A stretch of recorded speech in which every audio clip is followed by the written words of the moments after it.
Bulletin का आगाज करें। मौसम की बात करें। आज से मुल्क भर में 1 जुलाई तक बारिशों की पेशगोई की गई है।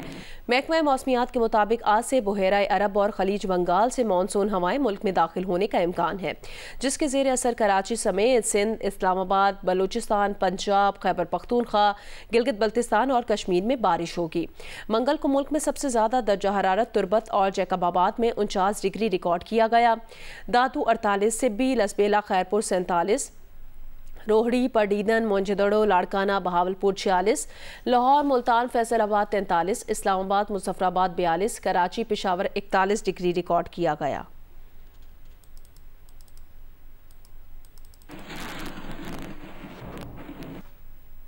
कराची शदीद गर्म और मरतूब मौसम की लपेट में है। मंगल को कराची में 41 डिग्री की गर्मी की शिद्दत 50 डिग्री की महसूस की गई। आज मौसम कैसा रहेगा, तफसील जानेंगे उनीबा ज़मीर शाह से। उनीबा, बताइएगा आज कराची का मौसम कैसा रहेगा और बारिश का इम्कान भी जाहिर किया जा रहा है, इस मुतालिक क्या डिटेल्स हैं? जी हाँ, कराची एक तरह से जुज़वी हीट वेव की लपेट में है और यहाँ पर जो दर्जा हरारत को महसूस करने की शिद्दत है वो 50 डिग्री सेंटीग्रेड से तजावुज़ कर रही है। आज भी कहा जा रहा है कि कराची में मौसम गर्म और मरतूब रहेगा, लेकिन थोड़ा सा रिलीफ ये है कि कराची में आज समंदरी हवाएं चलती रहेंगी, जिसकी वजह से दर्जा हरारत में मामूली सी कमी का इम्कान है। जो 40 से दर्जा हरारत तजावुज़ कर रहे थे, आज कहा जा रहा है कि वो 39 डिग्री सेंटीग्रेड तक रह सकते हैं, लेकिन हवा में नमी का तनासुब जायद होने की वजह से दर्जा हरारत को महसूस करने की शिद्दत यानी हीट इंडेक्स ज्यादा ही रहेगा।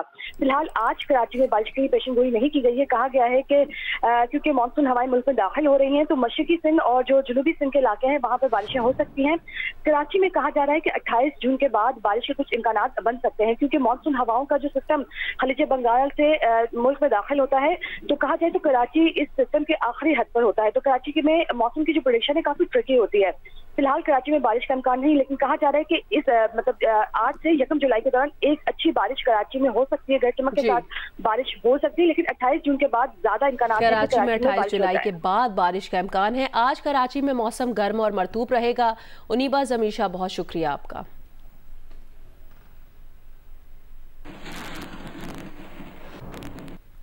कराची के मुख्तलिफ इलाकों में रात गए बिजली की अदम फराहमी के खिलाफ एहतजाजी मुजाहरे किए गए, जबकि आज शाम शाहराह फैसल पर वाक़े वाटर बोर्ड के मरकजी दफ्तर पर एहतजाज किया जाएगा।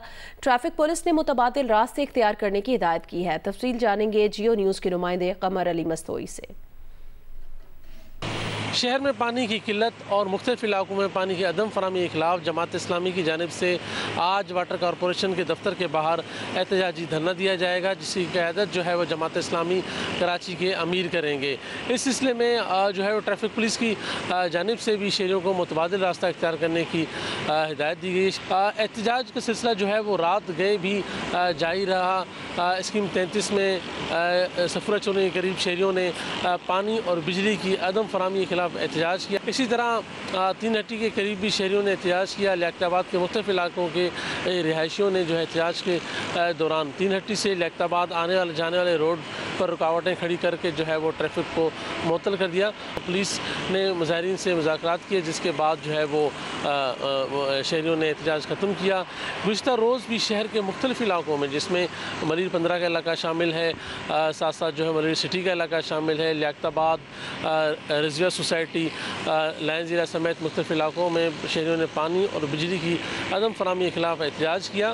ख़ासतौर पर शाम के औकात में एहतजाजी मुजाहरों के बायस जो है वो शहर के मुख्तलिफ इलाकों में ट्रैफिक जैम हो जाता है। आज जो जमात इस्लामी की जानिब से शाम में एहतजाज हो रहा है, उस पर ट्रैफिक पुलिस का कहना है कि जगह जगह उनके एहलकार और अफसरान मौजूद होंगे और शाहराह फैसल पर शहरियों को जो है वो मुतबादिल रास्तों से मुतालिक जो है वो रहनुमाई फराहम करेंगे। लेकिन शाहराह फैसल का आवारी सिग्नल से एयरपोर्ट की तरफ जाने वाला जो ट्रैक है वो ट्रैफिक के लिए मुकम्मल तौर पर खुला रहेगा। कराची में शदीद गर्मी के दौरान लोड शेडिंग से अमवात साबित हुई तो के इलेक्ट्रिक के मुंतज़मीन के खिलाफ कत्ल के मुकदमात दर्ज होंगे। वज़ीर दाखिला सिंध ज़ियाउल हसन लंजार ने खबरदार कर दिया। रेस्क्यू एहलकारों के मुताबिक 3 रोज़ में गर्मी के बायस 17 से ज़ायद अमवात रिपोर्ट हुई हैं। महकमा सेहत सिंध ने दावा किया कि कराची में 1 माह में हीट वेव से सिर्फ 1 शख्स का इंतकाल हुआ।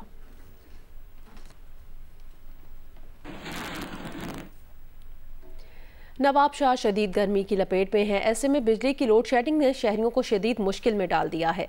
तफसील बताएंगे अनवर शेख। जी, नवाब शाह इस वक्त शदीद गर्मी की लपेट में सूरज आग बरसा रहा है। सूरज की पहली किरण के साथ ही शुरू होने वाली गर्मी दिन ढले तक जारी रहती है। आपको बताता चलूं कि गर्मी है, हब्स है, जिस्म पसीने से शराबूर हैं और लोग सायादार दरख्तों और शेड के नीचे बैठकर वक्त गुजार रहे हैं। आपको बताऊं कि नवाबशाह जो कि मुल्क का गर्म तरीन शहर है, यहाँ पर बिजली की लोड शेडिंग भी जारी है और घंटों बिजली न होने की वजह से अवाम हलकान है। लोगों का ये कहना है कि एक तो शदीद गर्मी है और दूसरा बिजली न होने की वजह से सांस लेना भी दोबर हो रहा है। जबकि हैस्को हुकाम का कहना है कि यहाँ पर बरसों से ख़राब ट्रांसफार्मर तब्दील किए गए हैं और बिजली की सप्लाई को यकीनी बनाया जा रहा है। इस सिलसिले में एसी फरमान डहानी का कहना है कि आवाम जो है वो हैस्को के साथ ताउन करें, बिजली के बिलों की बर वक्त अदायगी करें और बिजली की चोरी रोकने में मदद दें। जी। सहराए थर में आग बरसाती गर्मी से 25 मोर हलाक हो गए हैं। तफसील बताएंगे अब्दुल गनी बजीर।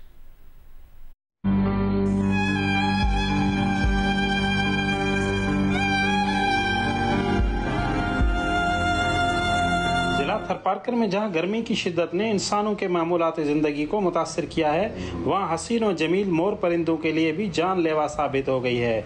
महकमा वाइल्ड लाइफ हुकाम के मुताबिक गर्मी की हालिया लहर के दौरान थरपारकर के मुख्तलिफ दही इलाकों में 25 मोर परिंदे हलाक हो गए हैं। मोरों की हलाकत की वजह गर्मी की शिद्दत और खुराक की कमी है।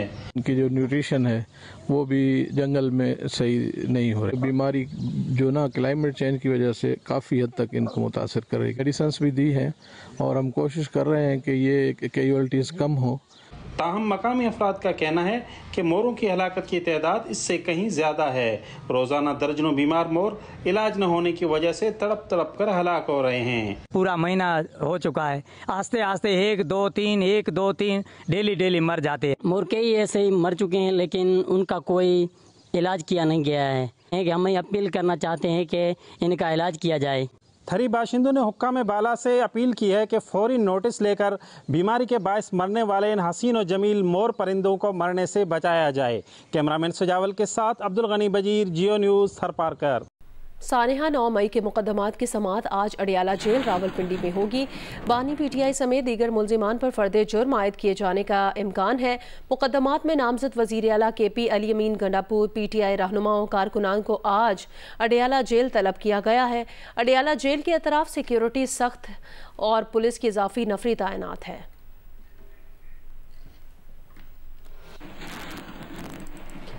वज़ीर आज़म के मुशीर राना सनाउल्लाह ने कहा, बानी पीटीआई 27 जून को जेल से बाहर आ सकते हैं, लेकिन हुकूमत की कोशिश होगी कि जितनी देर मुमकिन हो बानी पीटीआई को अंदर रखा जाए। बानी पीटीआई का सियासी एजेंडा मुल्क में अफरा तफरी, अदम इस्तेहकाम और फितना फैलाना है। इसलिए हुकूमत की कोशिश होगी कि उन्हें जितनी देर हो सके अंदर रखा जाए, लेकिन अगर वो बाहर आ भी जाते हैं तो कोई तूफान नहीं आएगा। अगर बानी पीटीआई सियासतदान बने और सियासत करें तो हमें उनकी ज़ात से कोई दुश्मनी नहीं है, लेकिन अगर वो फस्तायत पर तुले हुए हैं तो हमारे पास इसके अलावा और क्या रास्ता है।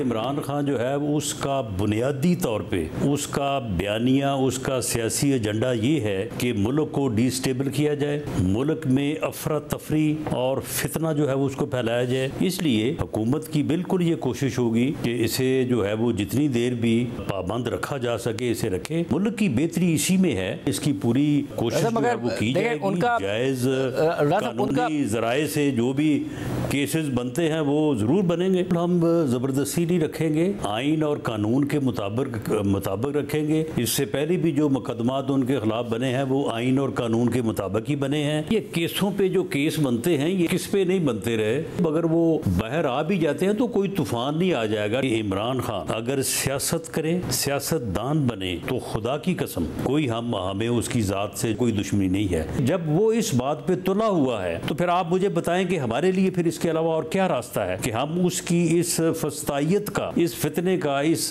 तकब्बर का जो है वो मुकाबला करें। जब हर तरफ से सवाल हुआ तो उसने ये एक इनडायरेक्ट रास्ता निकाला है। महमूद खान अचकज़ई साहब ने कोई बात कर दी ना तो उस दिन उनसे वो मैंडेट वापस ले लेगा। वज़ीर आज़म शहबाज शरीफ ने कहा कि ये हकीकत है, हमें IMF के साथ मिलकर बजट बनाना पड़ा। ये मारूजी हालात हैं, हमें IMF का आज जवाब आ गया तो पेश करेंगे, उम्मीद है खुशखबरी देंगे। कौमी असम्बली से खिताब करते हुए वज़ीर आज़म का कहना था, अखराजात में कमी से मुतालिक मालूमात 1-1.5 माह में सामने लाएंगे। अगले महीने 1.5 महीने में टेंजिबल रिजल्ट्स इस ऐवान में लेके आएंगे ताकि पूरी कौम देखे कि किस तरह अखराजात में कमी की जाएगी। फैक्ट है कि हमें IMF के साथ मिलकर हमें ये बजट बनाना पड़ा है। जो हालात हैं, मारूजी हालात हैं, उसका तकाजा ये था। IMF का हमें आज जवाब आ गया तो इंशाअल्लाह कल हम आपके सामने पेश करेंगे और उम्मीद की जानी चाहिए कि हमें इसमें कोई खुशखबरी मिलेगी। जियो न्यूज़ के प्रोग्राम कैपिटल टॉक में वफाकी वज़ीर इत्तलात अताउल्लाह तारड़ और कौमी असम्बली में PTI के चीफ व्हिप आमिर डोगर ने सियासी जमातों में मिसाक मईशत पर इतफाक़ कर लिया है। चार्टर ऑफ इकोनॉमी हो सकता है या नहीं हो सकता? मैं ये समझता हूँ कि इकोनॉमी के ऊपर हमारी हुब्बुल वतनी, हमारी सर्वाइवल, हमारी कौमी सलामती, हमारा एक जो ओवरऑल एक नेशन का स्ट्रक्चर है वो डिपेंडेंट है। तो ये आए इसका हिस्सा बने, दे आर मोस्ट वेलकम, कोई इनको रोकता नहीं है। और जो अच्छी तजावीज़ देंगे मैं गारंटी देता हूँ कि हम बैठ के उस पर बात कर सकते हैं, उसको मान सकते हैं, आगे लेके चल सकते हैं। मिसाक मईशत आज नहीं तो कल होना है, होना चाहिए। मैं इसकी तायद करता हूँ, हुकूमत आगे बढ़े। जवेद इकबाल साहब आजकल क्या हैं? आजकल मेरा ख्याल वो उस कमीशन के सरबराह हैं जिसकी आप बड़ी तारीफ करते हैं, और एहसन इकबाल साहब कई दफा कह चुके हैं उनको इस कमीशन की सरबराही से हटाना चाहिए। मैं भी कहता हूँ हटाना चाहिए। तो क्यों नहीं आप हटा रहे हो? बिल्कुल, मैं अब इस पे बात होनी चाहिए। मैं लॉ मिनिस्टर से भी टेकअप करूंगा कि उनको हटाना चाहिए इस कमीशन से। इसका कोई गैर जानिबदार किस्म का कोई शफाफ आदमी इसका चेयरमैन आना चाहिए। जवेद इकबाल साहब को उस कमीशन की सरबराही से हटना चाहिए कि नहीं? सर अगर ये समझते हैं कि वो गलत है, बिल्कुल हटना चाहिए। MKM पाकिस्तान के सेनेटर फैसल सब्जवारी ने मुल्क में सरमायाकारी और मईशत की बहाली के लिए इंतहा पसंदी के बढ़ते हुए वाक़यात को रोकने का मुतालबा किया है। सेनेट में खिताब करते हुए कहा कि सरमायाकारी के लिए इंतहा पसंदी की इफरीत को काबू करना होगा और ज़बानी कलामी जमा खर्च की बजाय अमली इक़दाम करना होंगे। हम पाकिस्तान की बड़ी अच्छी तस्वीर देना चाहते हैं कि कोई इन्वेस्टर आए और यहाँ आकर खड़ा हो, 10 दिन के अखबारात उठा लिए। 10 दिन पाकिस्तान के आईन में अहमदियों को गैर मुस्लिम करार दे दिया गया। It is past and close transaction. जिनको खुदा ने हिदायत नहीं दी, जो उनका मजहब है, अब क्या करें? मार दें उनको, टैंकों के आगे खड़ा कर दें। 10 दिन में पुलिस घुसी है कराची में और पंजाब में उनके घरों में। फिर हमने क्या किया? हमने कुर्बानी का गोश्त नमल यूनिवर्सिटी के हॉस्टल में एक डिफरेंटली एबल्ड हिंदू तालिब इल्म को खिलाया। फिर हमने क्या किया? हमने सवात में नाम निहाद इल्जाम लगाया तौहीन का और मार दिया एक और मुसलमान को। उससे पहले हमने पंजाब के मुख्तलिफ शहरों में किया, कभी गोजरा में किया, कभी कराची की क्रिश्चियन बस्तियों में किया, और कोई सजाएं नहीं मिल रही उनको।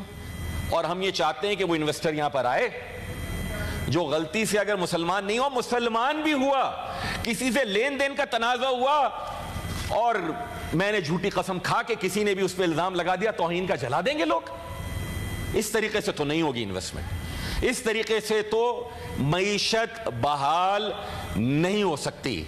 इसलिए हम सबको इस इफरीत से निमटने के लिए ये लिप सर्विस बंद करके काम करना होगा। इन इंतहा पसंदों के खिलाफ, खा वो किसी भी एक्सट्रीम के हों। जनाबे वाला, वजह उसकी ये है कि पाकिस्तान का निसाब दुरुस्त तरीके से पढ़ाना शुरू करें। बताएं कायद आज़म मोहम्मद अली जिन्ना कौन थे, बताएं उनकी पहली काबीना कौन थी, बताएं उनकी पहली कॉन्स्टिट्यूएंट असेंबली का को चेयर कौन कर रहा था, बताएं कि पाकिस्तान के लिए किसकी कितनी कुर्बानियां हैं, बताएं कि जो बाद में पाकिस्तान के चाचे मामे बन रहे हैं कि किस तरीके से आप पाकिस्तान और पाकिस्तानियों के लिए ज्यादतियां कर रहे हैं और दीन इस्लाम को आप बदनाम कर रहे हैं। अमरीका का स्वात में हुजूम के तशद्दुद से हलाकत के वाक़े पर इजहार अफसोस। तर्जुमान अमरीकी महकमा ख़ारजा मैथ्यू मिलर ने कहा कि मजहबी तौर पर तशद्दुद के वाक़यात पर तशवीश है। मजहबी आज़ादी, इजहार राय की आज़ादी, पुरअमन इज्तिमा के हक़ का एहतराम किया जाए। दहशत गर्दी से निमटने के लिए पाकिस्तान की कोशिशों की हिमायत करते हैं, ऐसे इक़दाम की हिमायत करते हैं जिनसे कानून की हुक्मरानी और इंसानी हकूक़ के तहफ़्फ़ुज़ को फ़रोग़ मिले। सिक्योरिटी मामलात पर पाक अमरीका शराकतदारी में दहशत गर्दी के खिलाफ बातचीत और फंड्स की फराहमी शामिल है।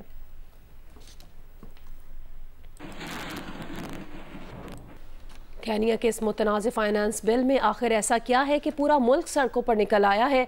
IMF के कहने पर इस फाइनेंस बिल में इब्तदाई तौर पर रोटी पर 16%, पकाने के तेल पर 25% और गाड़ियों की वैल्यू पर सालाना 2.5% सेल्स टैक्स की तजवीज़ थी। अवामी एहतजाज के बाद नैरोबी हुकूमत ने ये तीनों तजावीज़ वापस ले ली। माहौलियात को नुकसान पहुँचाने वाली, हद से ज़्यादा कचरा पैदा करने वाली और स्मार्टफोन और कैमरे जैसी डिजिटल मसनूआत पर एको टैक्स की तजवीज़ थी। अवामी दबाव के बायस उसमें तरमीम की गई है और अब ये एको टैक्स सिर्फ दरामदी अशिया पर लगाने की बात हो रही है। केन्या में जिन टैक्सों में कोई तब्दीली नहीं की गई उनमें कंस्ट्रक्शन और खुसूसी अस्पतालों के आलात पर 16% टैक्स शामिल है। दरामदी टैक्स को 2.5% से बढ़ाकर 3% कर दिया गया। शदीद मुजाहरों के बावजूद इसे नर्म नहीं किया गया। मुजाहिरीन का मुतालबा है कि पूरा फाइनेंस बिल ही वापस लिया जाए।